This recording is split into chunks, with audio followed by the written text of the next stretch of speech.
Here's today's First Word Daily Devotion.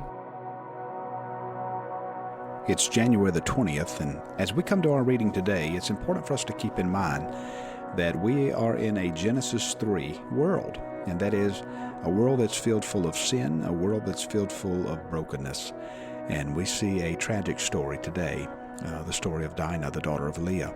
And remember, Dinah was one who was marked out as a daughter. In the midst of all of these sons that have been named, we see the daughter Dinah come up. And so it's important for us to, as we're reading the Bible, to pay attention to the little details, because sometimes those little details come back and encourage us to understand what the message of the Bible is. So Dinah, the daughter of Leah, whom she had borne to Jacob, went out to see the women of the land. Now, that's an important word. Matter of factly, I'm going to go ahead and underline that in my Bible, and I've underlined several other occasions, but I missed that one. And the reason that I'm underlining that is because in this story, you see the land being emphasized. And so, and when Shechem, the son of Hamor, the Hivite, the prince of the land, saw her, he seized her and lay with her and humiliated her. So this is what a lot of Bibles call the defiling of Dinah. And this is a tragic event of Dinah being sexually assaulted, taken advantage of, and raped.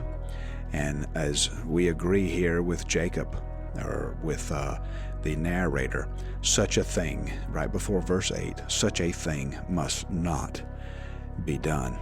Hamor spoke with them, saying, "The soul of my son Shechem longs for your daughter.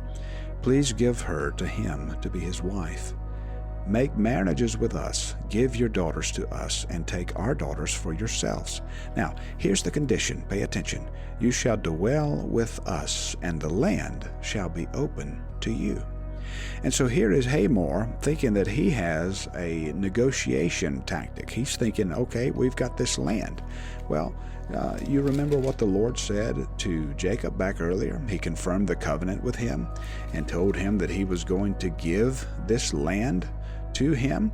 Look at what it says here. Remember back at Genesis 32, verse 12, "I will do you good, make your offspring as the sand of the sea, which cannot be numbered." And then, of course, his name is changed, and all of these things happen to reconfirm the covenant. So Hamor thinks that he has something to negotiate, but he really doesn't.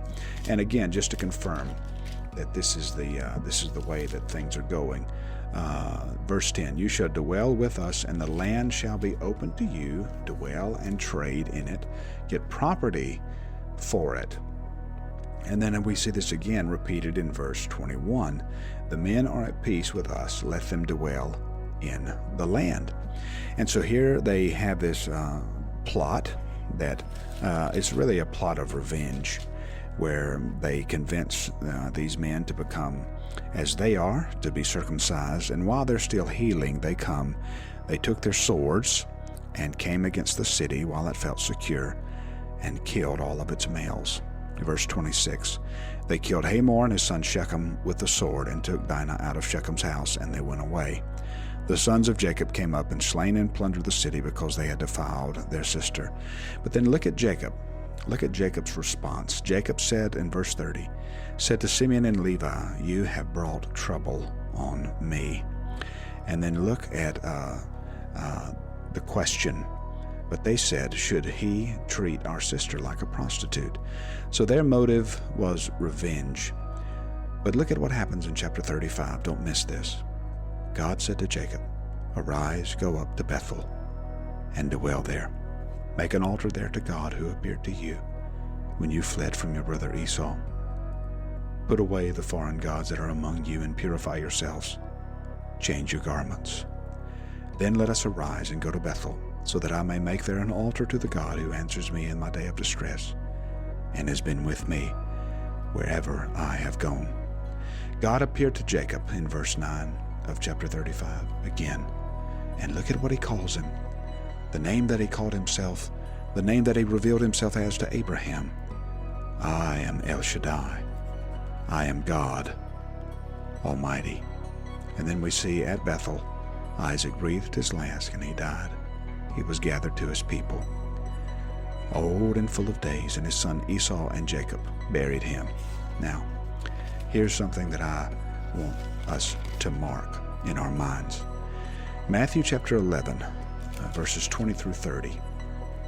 Here is the Lord saying that he is going to be the one to give rest. Look at verse 28. Come to me, all who labor and are heavy laden, and I will give you rest.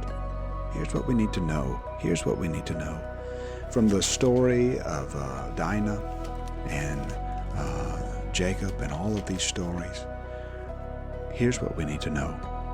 Rest in the land comes not through the work of our hands. That's what they did. They took up swords and clubs. And the question was, should he treat our sister like a prostitute? Well, remember this. And this is not remember this. Rest in the land comes through the work of God's hands, not the work of our hands. This is why we plead for our king. This is why we plead for the king to bring his kingdom. This is why we ask God's kingdom to come. Because justice, as we carry it out in our hands, it's always going to be incomplete. But when he comes, justice will be served, and he will give the rest that the land deserves.